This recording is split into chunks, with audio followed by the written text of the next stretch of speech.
Surprise. Oh, B, baru official 7 hari dah sweet macam ni. Oh, thank you. Zim, aku dah boleh duduk ke? Duduk lah. Aku dah ada kan. Syam, tiup lah.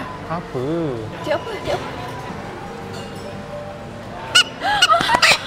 Lagi lah. Besar sikit.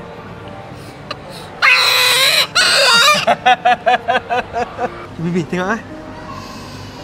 Awak selalu je tak buat apa-apa. Apa yang awak sedang fikirkan? Comel. I love you. I love you too. Jetem. Zetem too. Aishiteru. Aishiteru. I rayu. Dorayaki coklat ki lalu. Dia patah balik. Tak baik lah. Gede lah you ni. You lagi gede. You 2 kali lagi gede. You 3 kali lagi gede. You 4 kali lagi gede. You lagi gede.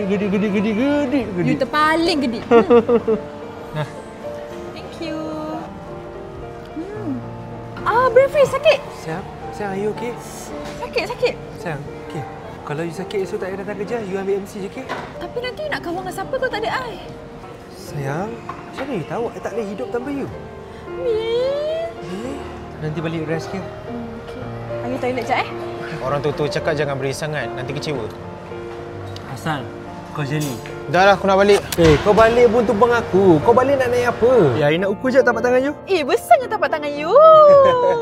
Kalau jadi basking, nak jadi apa? I nak jadi Robin.